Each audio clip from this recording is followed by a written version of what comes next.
The National Disaster Management Centre confirming more fatalities expected as the Eastern Cape grapples with the aftermath of severe flooding. The province remains in a fragile state with continued risks in low-lying areas. And to repair the infrastructure damage caused by the severe weather and floods in the province, of course, expected to cost billions of rands. And this is the number of people who have also perished during the floods set to increase. MEC for CoGTA in the Eastern Cape Zolile Williams joins us live now for an update. MEC, good evening to you and thank you so much for your time. Reports suggesting another body has been recovered and taking the death toll up. One wonders what's the latest. Good evening, Bongiwe, and good evening to the viewers. Yes, indeed, the numbers are increasing. In fact, the projection by the rescue and recovery team indicates that plus minus 10 to 20 more bodies should still be found. But currently, we've got about 100 bodies that have been found by the rescue and recovery team. And thanks to their good work and their patience and putting everything in the river to ensure that we found everybody that is still missing. And listening to the HOD for CoGTA, Vuyam Lokoti, earlier on when he was briefing the portfolio committee, yes, he does speak about this number of 10 and 22 that he says is the projection. But there is, of course, a further difficulty in the situation, and this the debris which is along the rivers that seems to also be making things difficult. Let's speak about the recovery operations as they are on the ground, given some of the challenges they're facing. Yes, Bongi, that's indeed true. The debris is creating problems for the rescue and recovery team. However, due to their commitment, they are working on it. Remember, we've added the South African National Defence Force to assist the rescue team, and the gift of the givers, our Department of Health, we've increased the numbers of the rescue teams. And so they are doing all they can to find those bodies. And so far, they have made this breakthrough of the few bodies that have been found between yesterday and today. So I'm saying big up to them for the hard work and the good work they are doing. So we've extended the period that until Sunday, they must do all they can because we want to bring closure to those families who are still grieving because they've not yet found their lost persons. You say until Sunday, is that the cutoff?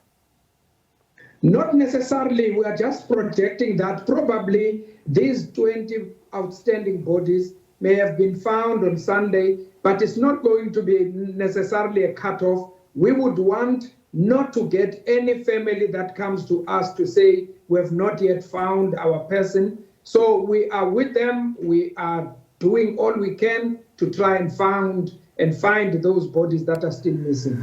Now, as we just had the weather report, an intense cold front is headed your way, and we are seeing some serious chances there of some showers. How are you preparing for this?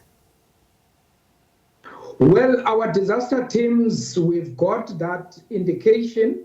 Our disaster teams in all districts are ready. We've prepared everything for search and rescue in terms of vehicles, in terms of all the facilities we use when we have to intervene, our healthcare services.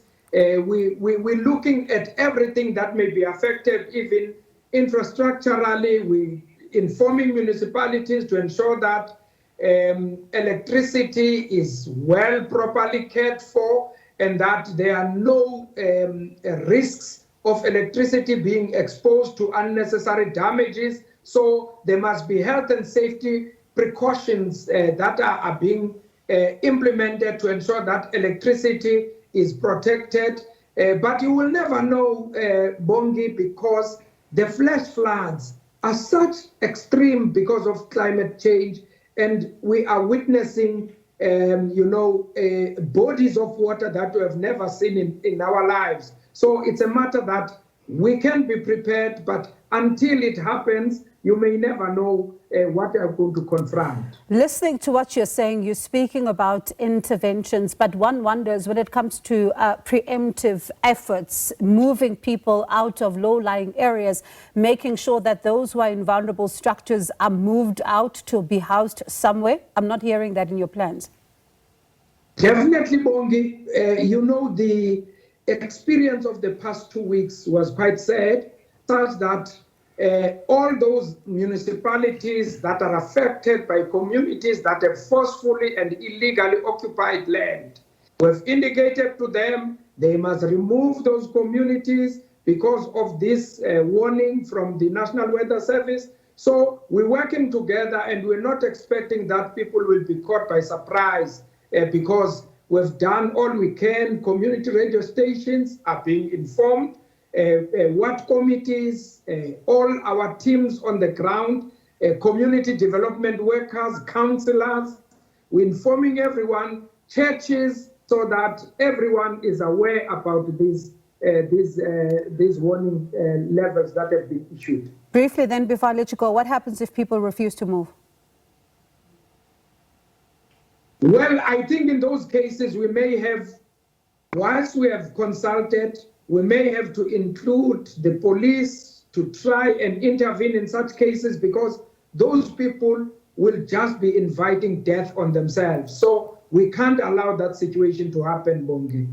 MEC, appreciate your time. Thank you so much for that update. That was the MEC for CoGTA in the Eastern Cape, Zolile Williams.